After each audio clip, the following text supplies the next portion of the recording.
എന്താ സംഭവം എന്ന് വെച്ചാൽ ഞാൻ കുറച്ച് ക്വസ്റ്റ്യൻസ് ചോദിക്കാൻ പോകണം. അപ്പോൾ ആദ്യത്തെ ക്വസ്റ്റ്യൻ എൻ്റെ ഒരു നോളജ് എനിക്ക് അറിയാൻ വേണ്ടിയിട്ടാണ്. അതായത് ഒരു മീൻകാരൻ്റെയിൽ 100 ചാളയുണ്ട്, അതിലൊരെണ്ണം കാക്ക കൊണ്ടുപോയി. അപ്പം എത്ര ചാള ബാക്കിയുണ്ട്? ആലോചിക്ക് വേഗം ആലോചിക്കും, ടൈമില്ല.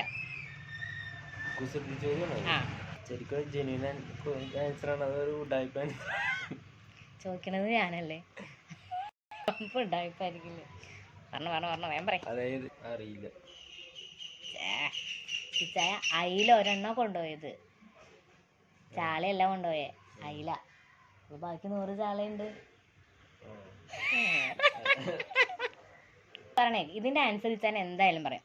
അതായത് ചക്കേനെ പകുതിയാക്കിയ എന്ത് പറയും? സ്പെല്ല് പറഞ്ഞോ.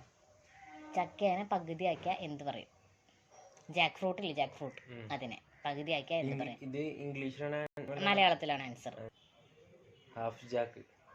മലയാളത്തിലാന്ന് പറയുമ്പോ പിന്നെ ഇംഗ്ലീഷിൽ പറയണോ? Half Jack. എനിക്കറിയില്ല. ചക്കര. അടുത്തത് അതല്ലേ ഞാൻ ഇതിന്റെ ആൻസർ ഇച്ചാ എന്തായാലും പറയണമെന്ന്. അടുത്തത്, ഒരു പലചരക്ക് കടയില് ഒരു വാട്ടർ ടാങ്കർ വന്നു. അപ്പോൾ അവിടെ ഒരാൾക്ക് മാത്രമാണ് വെള്ളം കിട്ടിയത്. അത് ആർക്കായിരിക്കും? ഇത് ഞാൻ ഭയങ്കര കാര്യമായിട്ട് ചിന്തിക്കണം, എന്നാലേ കിട്ടുള്ളൂ. അല്ലെങ്കിൽ എന്തെങ്കിലും ഗസ് പറയും. ഐഡിയ? കുടംപുളി. കുട ഉണ്ടായിരുന്നല്ലോ, അപ്പം അതിൽ വെള്ളം ഒഴിക്കാം. കീബോർഡ് ഒരിക്കലും ഉറങ്ങില്ല, എന്തുകൊണ്ട്? ഇത് വേണമെങ്കിൽ ഒന്ന് ഞാൻ ചിന്തിച്ചു കഴിഞ്ഞാൽ ചിലപ്പോൾ കിട്ടും. കിട്ടില്ല? 2 ഷിഫ്റ്റ് ഉണ്ട്, അത് കാരണം. കീബോർഡിൽ 2 ഷിഫ്റ്റ് ഇല്ലേ? ഷിഫ്റ്റ് ഇവിടെ ആയിട്ട് 2 ഷിഫ്റ്റ്. തനിക്ക് ഷിഫ്റ്റ് ഇല്ലേ? അതുപോലെ 2 ഷിഫ്റ്റുള്ള. Last question. ഒരാളെ റൂമിൽ പൂട്ടിയിട്ടു.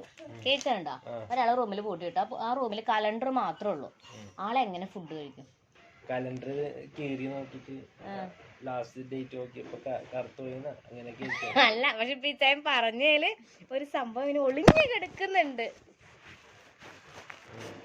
കലണ്ടറിൽ ഡേറ്റ്സ് ഇല്ലേ? ഡേറ്റ്സ്. ഞാൻ പറഞ്ഞില്ലേ.